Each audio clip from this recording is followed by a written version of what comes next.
Já, komið sæl. Ég vil nú byrja á að þakka fyrir þetta tækifæri að fá að vera með ykkur í dag og á þessari ráðstefnu almennt. Mér fannst mjög gaman að vera hérna með ykkur í gær. Þetta var virkilega áhugaverður og upplýsjandi dagur að öllu leyti. Mér langar til þess að nefna eitt sem að mér fannst svona fanga mína athygli einna mest og vera svona rauður þráður í gegnum allt sem að hann Jónas hinn sænski nefndi hérna í gær.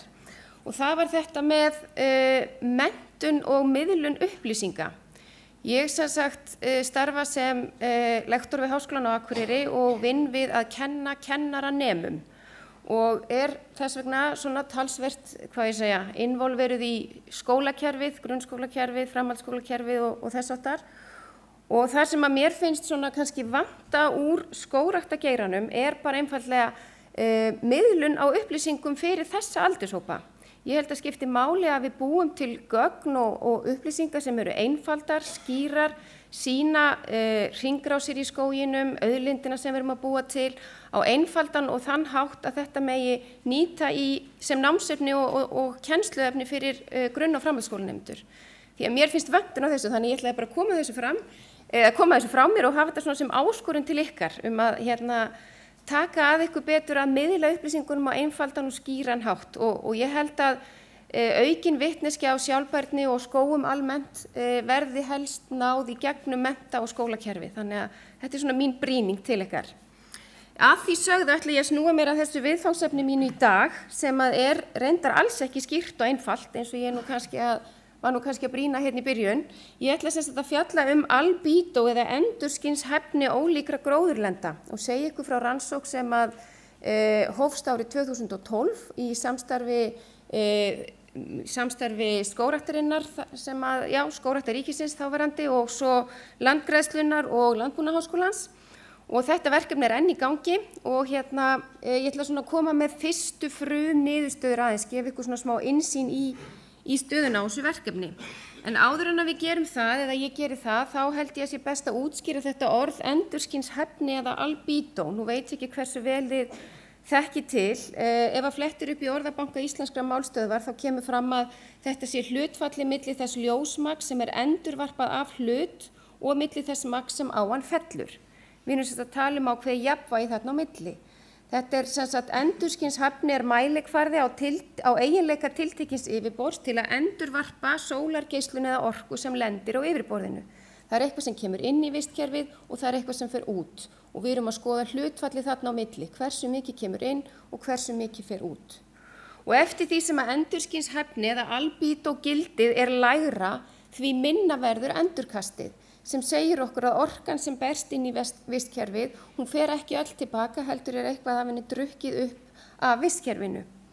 Og yfirborð jarðar hefur ólíkt yfirbragð, getum við sagt, og hlutir hafa mismikla hæfni til að endurvarpa sólargeislum. Skógur endurvarpar 10–20% af þeirri sólargeislun sem lendir á honum og meðan að snjór endurvarpar mun meira eða 70–90% af þeirri sólargeislun sem lendir á honum. Og þetta kannski best útskýrt með svona mynd hér. Við sjáum hérna hvernig sólin kastar geislum sínum inn. Snjórinn sem sagt mjög duglegur í að endurkasta tilbaka stórum hluta af sólargeislum meðan að dökkt yfirborð eins og til að mynda malbik drekkur mikið af sólargeislunum í sig. Svart yfirborð. Þetta þekkjum við nú bara í gegnum svarta sanda og þess að sem við sjáum hjá okkur. Inngeislun eða orkan frá sólinni sem að berst inn í vistkerfið eins og við vitum drifkraftur alls sem á sér stað í vistkerfinu. Allur vöxtur á gróðri byggir á þessari orku sem kemur inn í kerfið og orkan hún fer að einhverju leyti út úr kerfinu aftur eða safnast upp í því eins og ég nefndi áður. Hún yfirgefur kerfið í gegnum tvo svona flúksa eða tvo ferla getum við sagt. Annar sá sem að fara í gegnum útgufun úr gróðrinu. Það orkan sem kemur inn getur valdið meiri útgufun úr vistkerfinu. Hún getur líka valdið meiri varmageislun og varmaflutningi út úr vistkerfinu í gegnum það sem við köllum sensible heat flux. En hún getur líka einfaldlega sest inn í vistkerfinu og valdið þá meiri varmageymslu þar. Og þá ættum við að sjá breytingar eins og til að mynda á jarðvegshita. Þá ætti að hækka jarðvegshitin inn í vistkerfinu. Þannig yfirborð með lágt endurskyn drekkur í sig varma og þá spurningin, getur þetta tiltekna yfirborð þar með haft neikvæð áhrif á hlýnun jarðar? Þannig að við séum í rauninni að auka áhrifin á hlýnun jarðar með því að vera mjög dökkt yfirborð. Og ef við hugsum okkur Ísland og sjáum fyrir okkur allar sandauðnirnar sem við höfum þar, sem eru tiltölulega dökkar, við breytum mörgu af þessum sandauðnum yfir í uppgrædd vistkerfi, hvort heldur sem eru landgræðslu vistkerfi eða skóga, og þá má hugsa sér, breytist að einhverju leyti yfirborðið jafnvel að sumri eða vetri. Við vitum að dökkar auðnir eru kannski þaktar snjó að einhverju leyti að vetri til sem endurkastar þá meira frá sér. En dökkt yfirborð skóga drekkur þá einhverju leyti í sig geislunina og þessi spurning, getur dökkt yfirborð skóga jafnvel haft neikvæð áhrif á hlýnun jarðar? Hún kom í rauninni upp í kjölfarið á vísindagrein sem var birt árið 2007. Það voru rannsóknarmenn sem birtu grein þar sem þeir héldu því fram að endurheimt gróðurlenda með nýskógrakt og landgræðslu á norðlægum breiddargráðum inni sem sé ekki gegn hlýnun andrúmsloftsins heldur gæti jafnvel auki gróðurhúsaáhrifin í gegnum breytingar á endurskynshæfni. Og þeir héldu því fram að slíkar aðgerðir, það að segja endurheimt með nýskógrakt og landgræðslu, ættu því ekki að fara fram á norðlægum breiddargráðum heldur vera takmarkaðar við hitabeltislönd þar sem áhrifin á endurskynshæfni eru minni vegna þess að snjór þekur ekki yfirborð þar að vetri. Og þá mikilvægt að við höfum í huga að þarna var fyrst og fremst verið að horfa á veturinn, því að á veturinn eru meira endurkast frá opnu landi heldur en skógi. Og Bala og félagar byggðu sem sagt útreikninga sína á veðurfarslíkönum, ekki raunverulegu mælingum og tóku með í reikningin bæði breytingar á endurskynshæfni og kolefnisbindingu. Og þeir héldu áfram og settu fram þessa fullyrðingu að kæling vegna aukins endurskyns frá snjó væri meiri heldur en binding á koldíoxíði á skógræktarsvæðum, þannig að nýskógrakt í tempraðabeltinu norðan við 50.000 norðlægu breiddargráðu væri beinlínis skaðleg aðgerð þegar kæmi að því að meta áhrif á hlýnun jarðar. Og þetta voru auðvitað stórar og miklar fullyrðingar byggðar á líkonum eins og ég segi en ekki raunverulegu mælingum. Og við sem lásum þetta og kynntum okkur aðeins málið, vöknuðum upp við það að við eigum ekki svona albító mælingar á Íslandi og okkur fannst kannski ástæða til þess að vera ekki að taka öllu þessu trúanlegu heldur fara frekar í bara rannsókn sem við byggjum þá á raunverulegu mælingum en ekki veðurfarslíkonum eins og þessi rannsókn gerði. Ísland á 60.015 gráður norðlægrar breiddargráðu og það að ég held nánast engar raunverulegar albító-mælingar til, veðurstofan mælir inngeislun en ekki sem sagt endurkastið tilbaka. Á einhverjum stöðum á Íslandi mælir veðurstofan sem sagt inngeislun.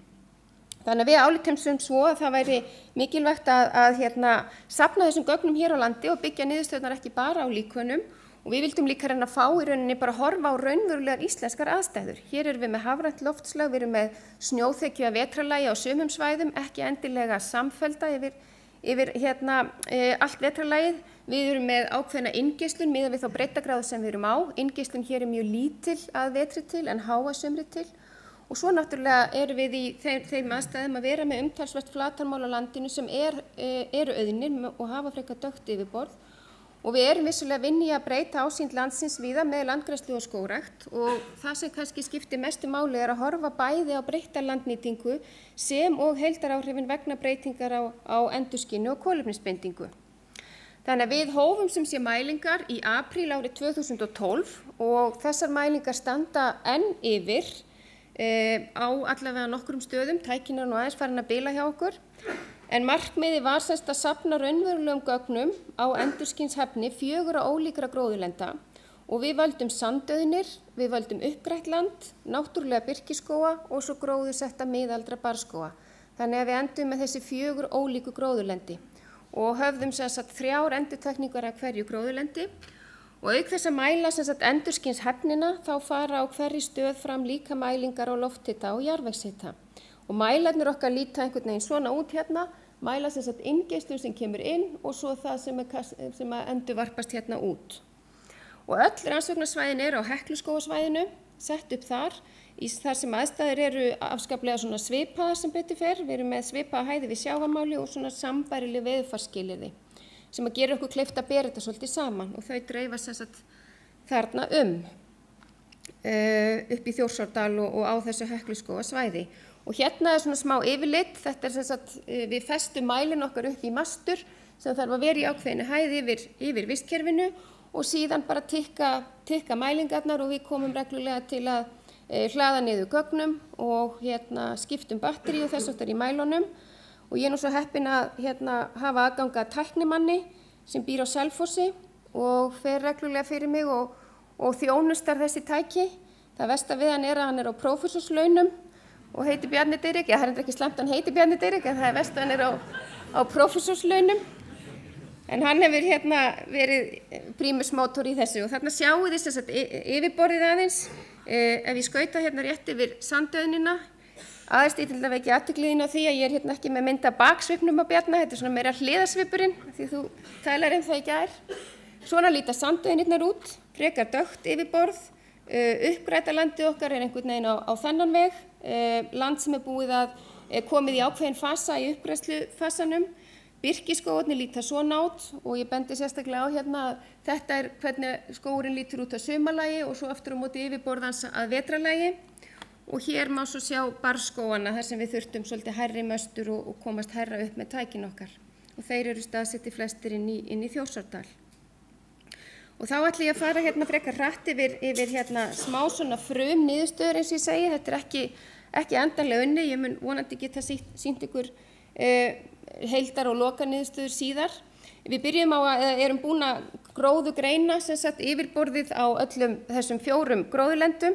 Sandauðnirnar eru einkennast af ógrónu landi, í uppgrætarlandinu er talsvert af jurtkenndum gróðri og mosa og svo í skógunum 2 er það aðalega bara mosi og jurtkenndu gróður sem að einkenna sem sagt yfirborðið. Þá er ég ekki að tala skóginn fyrir ofan heldur grunnlagið, botngróðurinn.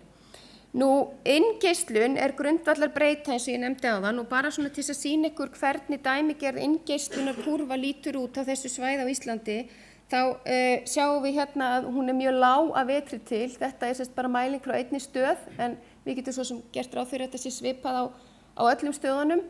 Hér er mjög lítil inngeislun fyrstu mánuði ársins og hún fer alveg niður í 0 í lok ársins líka en er aftur á móti mjög há þegar yfir mitt sumarið eðlilega miðað við okkar breiddargráðu.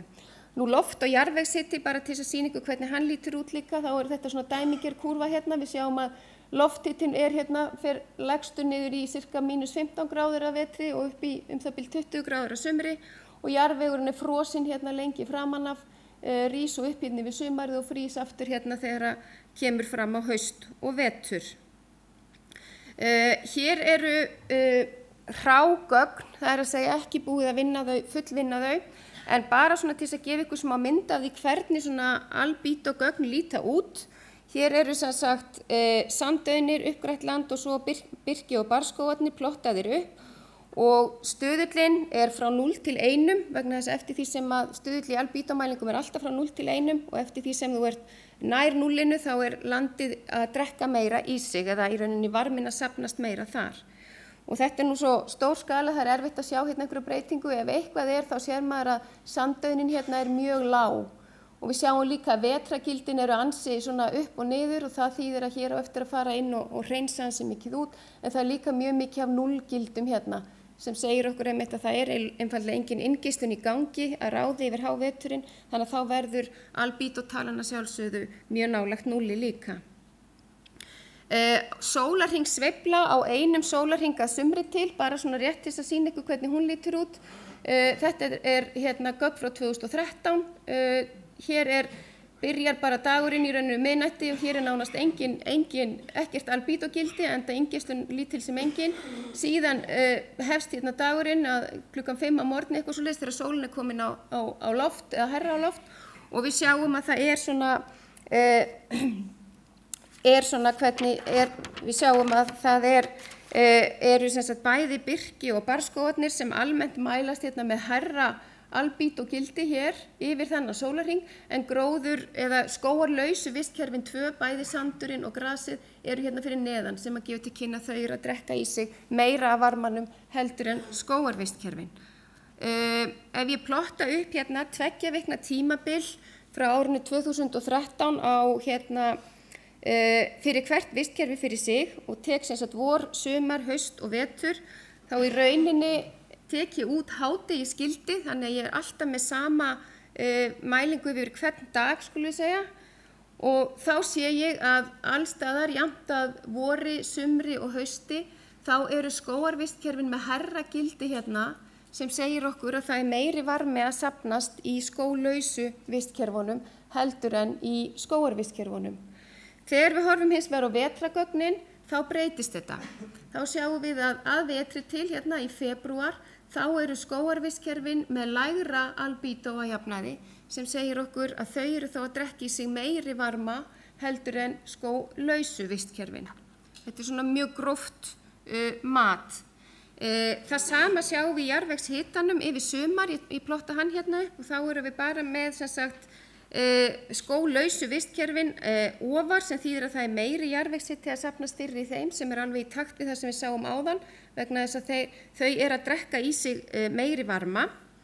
Og ef við gerum smá marktækni samanburð á þessum svona frumgögnum, þá sjáum við að á 2 vikna tímabili yfir sumarið að þá marktækur munur á milli albítói, á milli vistkerfana hérna, það að segja skógarauðnirnar eru með lægsta albítóið, eru semst að drekka í sig mesta varman, á meðan að birkiskógarnir eru að endurvarpa sem mest af, eða hæsta hlutfallinu miðað við hin vistkerfin. Og þá vekja athygli á að þetta semst yfir hásumari þegar inngeislun er mikil. Og þá hérna sandauðnin með lægsta gildið á meðan að gras og barrið með svipuð gildi en birki með hæsta gildið sem þýðir að það endurvarpar mest. Ef ég hins vegar plott upp veturinn og tek svona marktækni tilraun þar á, þá snýst dæmi við að þá eru hérna bæði auðnirnar og graslendið með hærra albító sem þýðir að birkið og barrið eru að drekka í sig meiri varma hérna að vetri til. Og þá gerum maður hugsa maður væntanlega að hér væri þá kannski snjór á jörðu sem veldur því að það verður meira endurkast þarna. Og þetta passar alveg við gögnin sem við fáum líka út úr því að skoða jarðvegshitann. Og það kom mér kannski mest á óvart hér að barrskógarnir skyldu vera með hærra albító heldur en birkiskógarnir því að þar sem að ég flaug yfir Ísland í fyrradag líklega í mjög heiðskýru veðri þá horfði ég akkurat yfir hérna Skorradalinn og þá varst mér svo skýrt að sjá barrskóginn og svo birkiskóginn þar og fyrirfram hefði ég haldið að barrskógurinn, hann var með miklu dekkra yfirlit, það allt í snjó hérna í kring en barrskógurinn og birkiskógurinn sem hérna hlið við hlið þá fannst mér barrskógurinn vera miklu dekkri að sjá heldur en birkiskógurinn. En samkvæmt þessum mælingum þá kemur það í rauninni akkurat öfugt út. Þannig ef ég dreg nú fram svona grófar ályktanir af þessari frumvinnslu þá hefur og skiptið upp í vetur og sumartímabil þá þetta sem sagt þannig á sumrin að sandauðnin hefur lægstu endurskynshæfnina. Sandauðnirnar á Íslandi þær bæði gleypa í sig varman auk þess sem þar á sér ekki stað nein kolefnisbinding. Þannig að við getum í rauninni fullyrt að þar að ræða tvöföld neikvæð áhrif á hlýnun jarðar. Og náttúrlegu birkiskógarnir hafa hæstu endurskynshæfnina.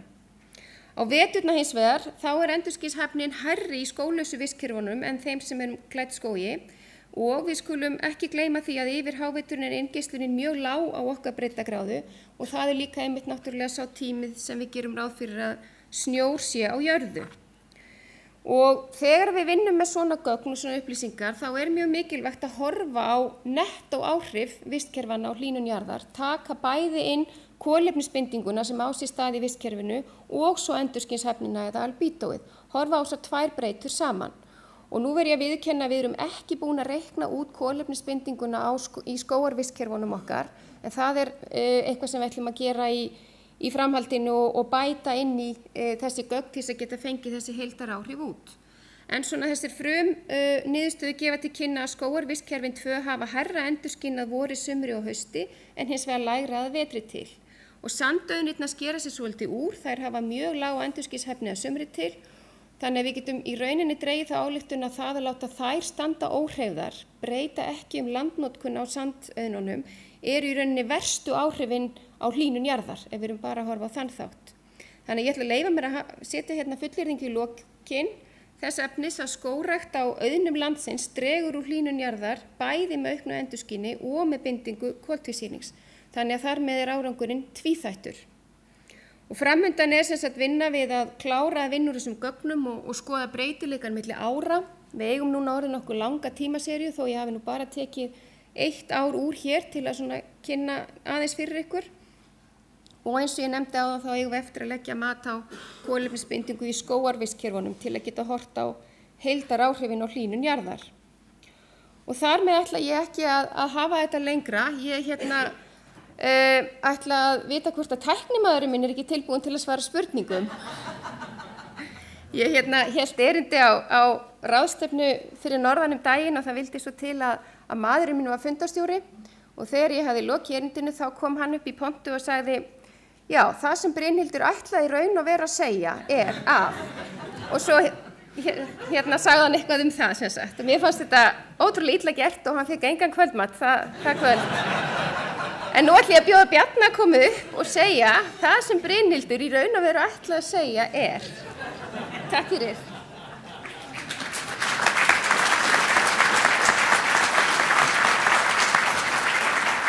Ég bara hrósa henni Brynhildi fyrir að einstaklega skýrt og vel framflutt og vel túlkað erindi og hún á að lækka helviti